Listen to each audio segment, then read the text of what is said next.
Hello, everybody. Welcome.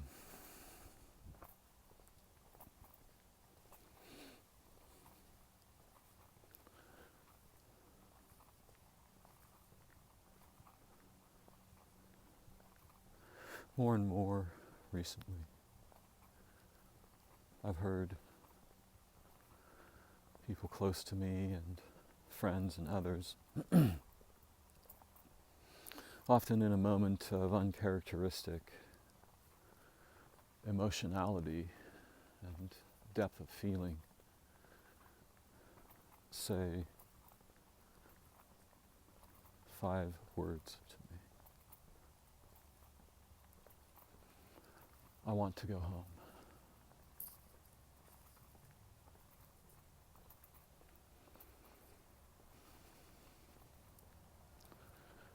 And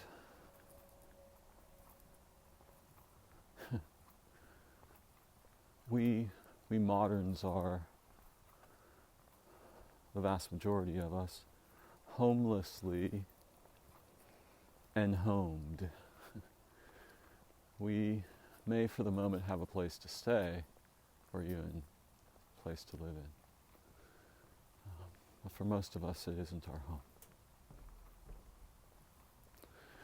Yet this is not what these people meant, at least not primarily, when with deep and tragic emotion said, I want to go home.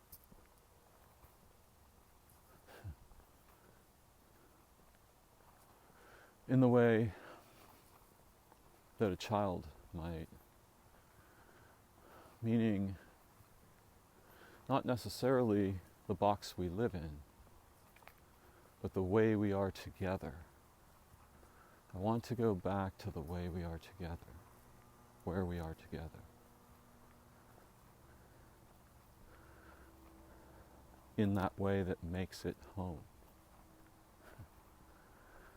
Very simple language, but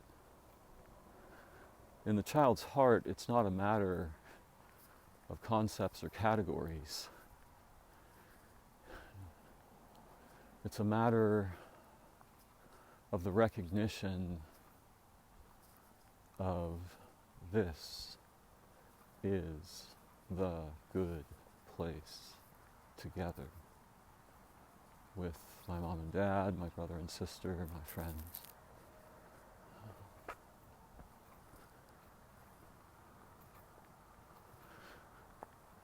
But in each of the people who've said this, and I certainly feel the same way,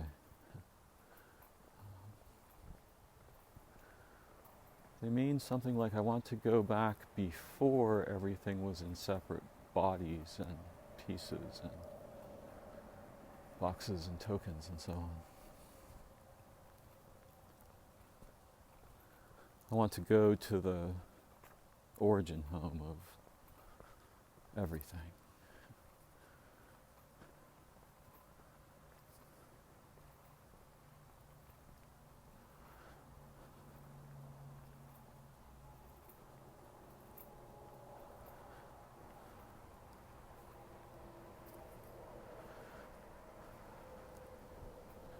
Though we might not usually think of it this way, if we look carefully, we will see that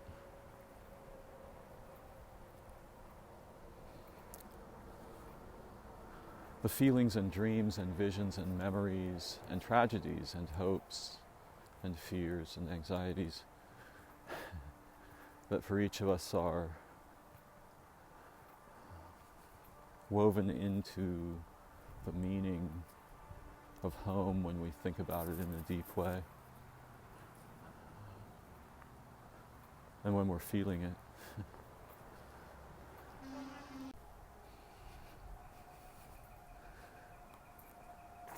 What we mean when we say home in this way is partly the place we live, but it's partly something much deeper.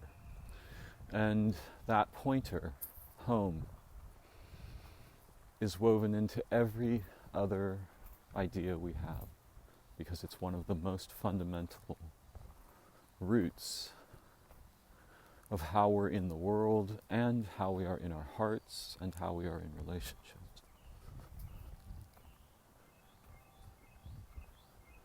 Nightingale? No, maybe a mockingbird.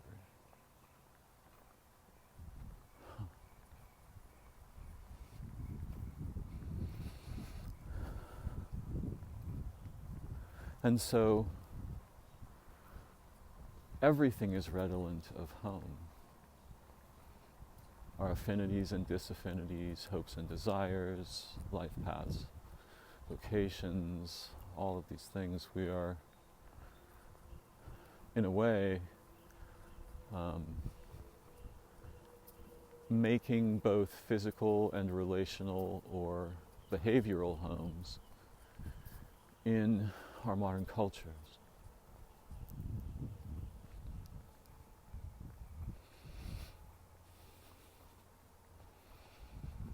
And most of us moderns, even if we own homes, which is a small percentage for sure, many of those people are still homeless, effectively. They cleave to the boxes or the land or, the accoutrement, the car, the grocery store, all these things. As if in a lifeboat of dead space. Right?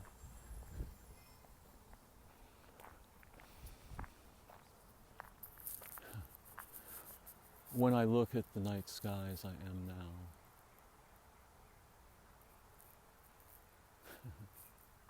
I feel as if I am truly home there, but not here. Here I am far away. Here I am like most of us.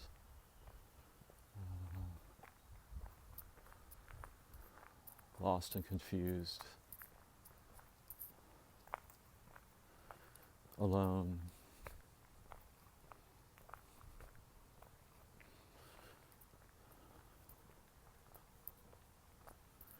And where, indeed, is my home? Is it even possible for me to go home?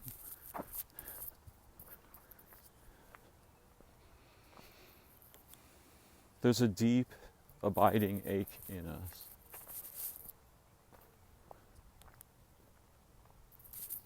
To be reunited.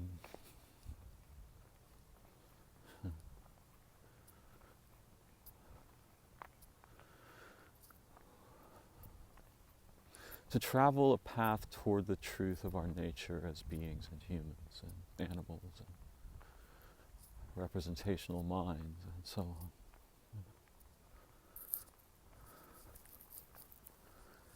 To remember our origin. And home has this connotation. To remember our origin. And so it's one of the most primordial and powerful of the little ring of concepts underneath our minds that are all ordinary concepts like friend, dream, food, eye, hand, star, planet, animal, plant. These roots, and whether or not they are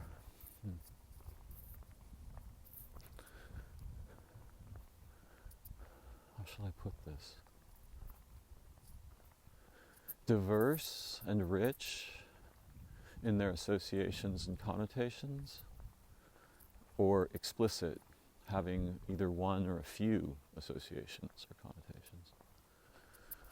This is the difference between the possibility of being intelligent as a human being and what most of us will experience which more closely resembles a kind of slavery or blindness. The root concepts like home, when they become mere representations,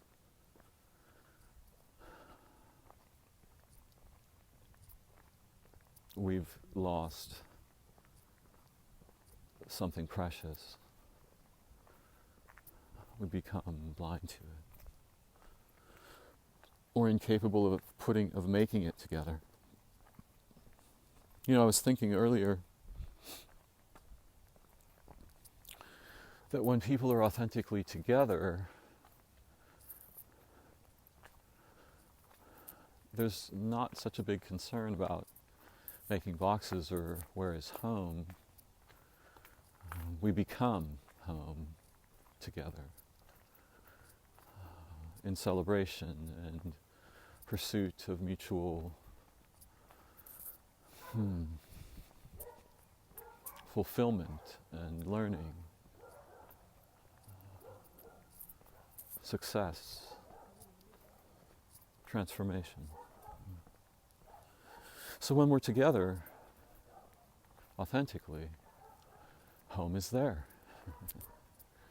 But when we're apart, and we can be apart in many ways at the same time, more ways can be added to how we are apart, always. Then the ache for home is deeply felt. I want to go home.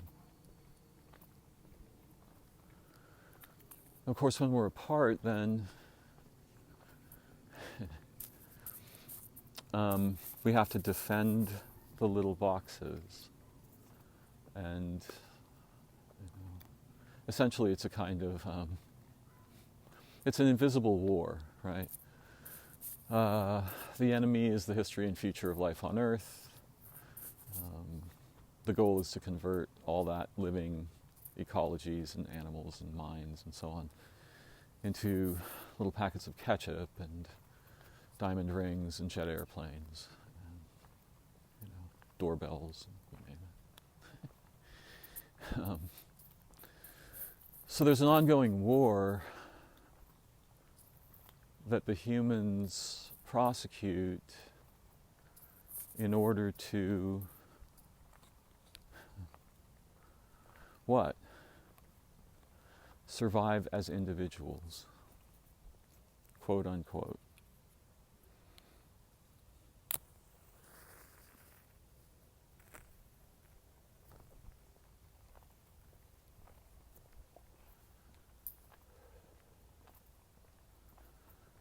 And then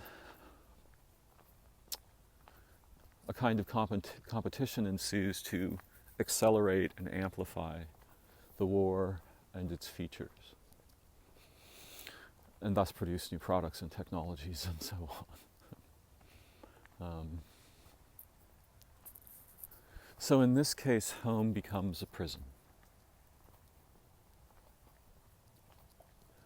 And a good home is effectively a luxurious prison.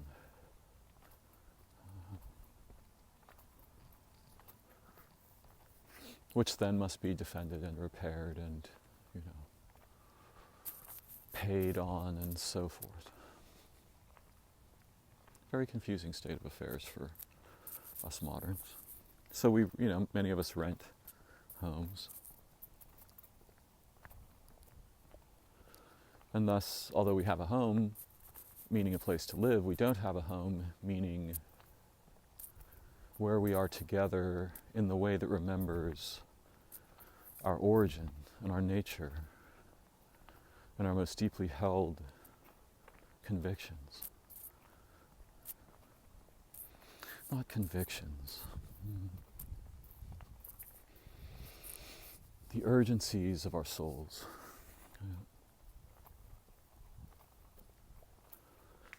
The truest and most trustworthy urgencies of our souls.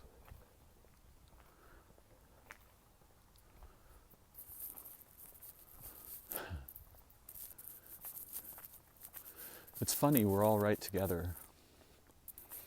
I'm walking on a sidewalk within 100 feet of lots of inboxed humans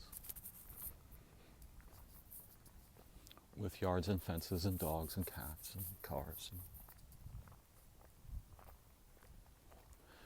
televisions. But I'm apart from them.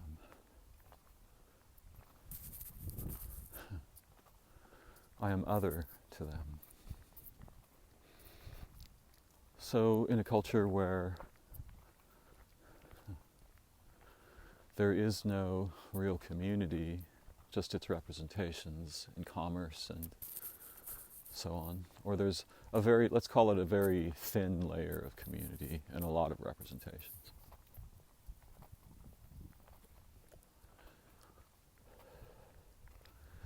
Then home is safe within my box with my gun. It's my little parcel to defend. From one perspective, from a common perspective, let's say.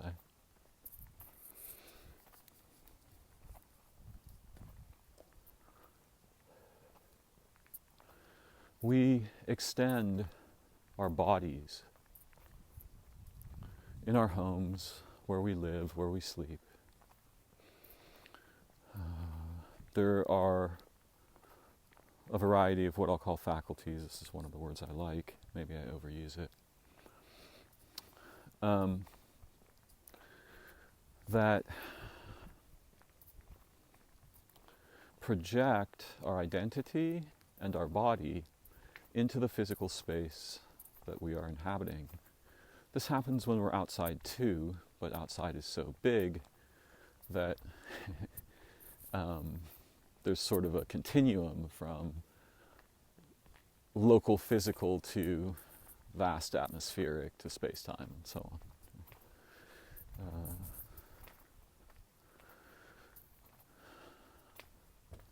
So we don't merely identify with our homes. They become like second bodies, like extended bodies for us. And so, all kinds of trouble ensues. Having confused our bodies with our homes or our cars. Same thing happens in a car. It's just more active. In the home, it's more passive. But we learn to extend our physical senses to the frame of the car so that we can navigate successfully. And that's a very clinical way of talking about a much broader phenomenon where we physically identify with the mass and the body and the shape, the size of the car and how it handles and so on. Ask any race car driver about this and they'll say, yeah, absolutely. But every person's like this. It's part of how we successfully drive. And to a limited degree with bicycles, to a larger degree with motorcycles. There are all these artifacts we've made that we come to identify with in different ways. And by identify with, I mean confuse ourselves with them.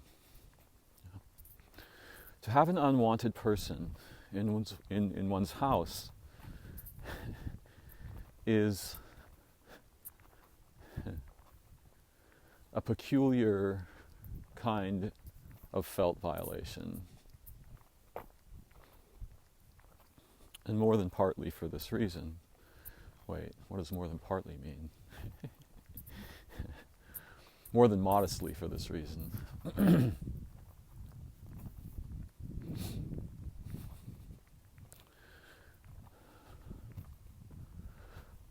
Our homes have the same connotation as origin. And so our relationship with them becomes a way of enacting our relationship with memory and family and time and place and beauty and or whatever it becomes. Um, you can find a billion different examples of what happens, when people, what they do with their homes. From the terrifying to the austere to right, the exquisitely luxurious, and so on and so forth.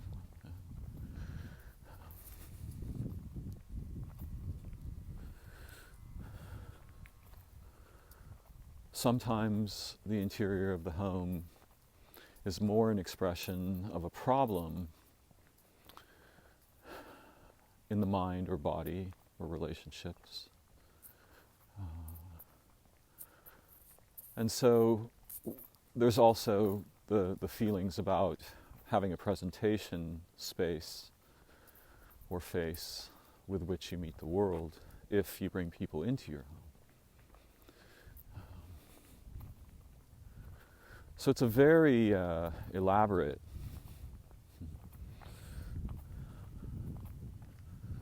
and meaningful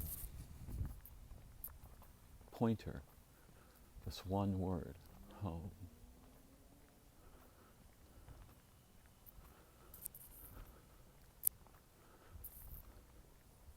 Thank you for joining me. I look forward to learning again together sometime very soon. Bye-bye for now.